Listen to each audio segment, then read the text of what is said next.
NCIS, l'une des séries policières américaines les plus emblématiques, a captivé des millions de spectateurs grâce à ses enquêtes fascinantes, son esprit d'équipe et ses personnages mémorables.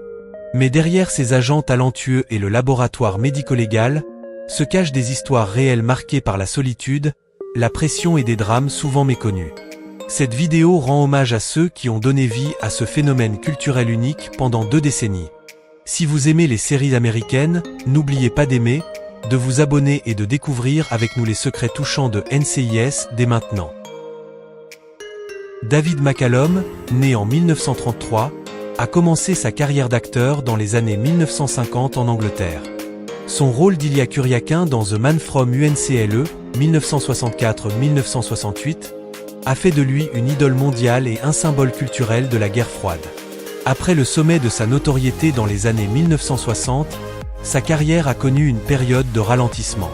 Cependant, il est revenu en force grâce au rôle du Dr Donald Ducky Mallard dans NCIS dès 2003, attirant une toute nouvelle génération de spectateurs et restant une figure emblématique pendant 2 décennies. Le personnage d'Ilya Kuryakin a ouvert la voie à l'image d'un espion intelligent et raffiné sur les écrans américains, tandis que Ducky l'a rendu familier au public international. Il portait la blessure de la perte de son fils Jason, décédé d'une overdose en 1989. Homme discret, il consacrait son temps à sa famille et à la musique. Il est décédé paisiblement en 2023, à 90 ans. Jessica Walter était saluée comme une actrice polyvalente, capable de passer avec aisance du drame à la comédie la plus mordante.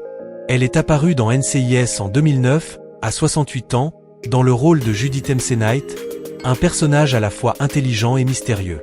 Elle est devenue une véritable icône de la culture populaire grâce à Lucille Bluth, la mère froide et sarcastique qui a marqué l'histoire des sitcoms américains. Son jeu intelligent et sa personnalité affirmée ont inspiré de nombreuses actrices des générations suivantes, illustrant sa capacité à se renouveler et sa longévité artistique sur plus d'un demi-siècle. Elle a épousé l'acteur Ron Lebman en 1983. Ensemble, ils formaient un couple admiré jusqu'au décès de Ron en 2019. Elle avait une fille de son premier mariage, Brooke Bowman, devenue productrice de télévision. Connue pour sa détermination et sa franchise, Jessica Walter est morte paisiblement dans son sommeil en 2021, à l'âge de 80 ans, laissant un héritage de passion et d'intégrité. Ralph Waite, né en 1928, était un acteur américain connu pour son rôle emblématique de John Walton Sr. dans The Walton et pour avoir incarné Jackson Gibbs, le père de Gibbs, dans NCIS dès l'âge de 80 ans. Sa présence chaleureuse et sincère a profondément marqué le public. Dans sa vie privée, il s'est marié 3 fois, a eu 3 enfants et a connu des divorces difficiles. Waite a traversé des périodes de succès fulgurants, notamment dans les années 70, puis des phases plus discrètes avant de revenir sur le devant de la scène grâce à NCIS et Bones. Il a également lutté contre l'alcoolisme et la dépression, des épreuves qui ont marqué son parcours. Il est décédé en 2014 à 85 ans de cause naturelle. Son héritage rappelle qu'au-delà de la gloire, la résilience reste essentielle. Miguel Ferré, né en 1955, s'est imposé comme un acteur au charisme unique, connu pour ses rôles marquants dans Robocop, Twin Peaks et NCIS, Los Angeles, où il incarnait Owen Granger avec une autorité inoubliable. Sa voix grave et son regard intense ont fait de lui une figure respectée d'Hollywood. Fils de l'acteur José Ferré et de la chanteuse Rosemary Clooney, il baignait dans l'art de l'enfance. Marié 2 fois et père de 2 enfants, il menait une vie discrète malgré la notoriété. Derrière la réussite, Ferré a dû affronter un cancer agressif de la gorge, qu'il a emporté en 2017 à 61 ans. Sa disparition brutale a bouleversé ses collègues et ses fans. Son parcours rappelle qu'un immense talent peut aussi porter un lourd tribut, laissant un héritage qui dépasse l'écran. René Auberjonois, né en 1940, était un acteur américain aux multiples facettes, célèbre pour son rôle Dodo dans Star Trek, Deep Space Nine, qu'il a commencé à incarner à plus de 50 ans. Sa carrière a traversé le théâtre, le cinéma et la télévision, avec des performances remarquées dans M** à *S**H, Boston Legal et Benson.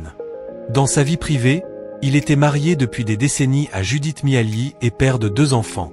Derrière son succès, Auberjonois menait une existence discrète, profondément attaché à l'art et à l'engagement social. Il a lutté contre un cancer du poumon qu'il a emporté en 2019 à 79 ans.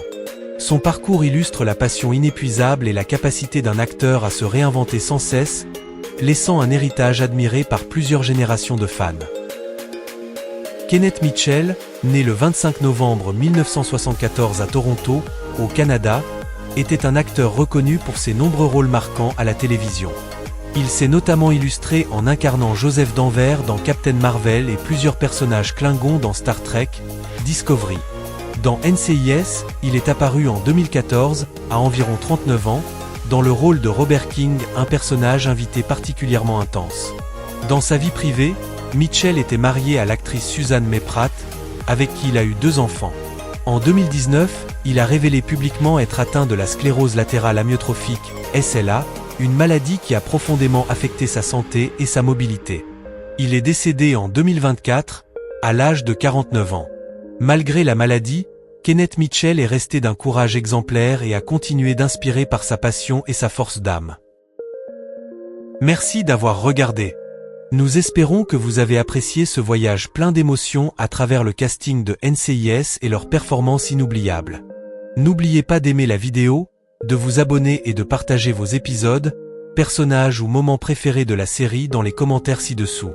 À très bientôt et souvenez-vous, l'esprit d'équipe, le suspense et l'humanité de NCIS continueront de vivre, comme un symbole intemporel de la télévision américaine.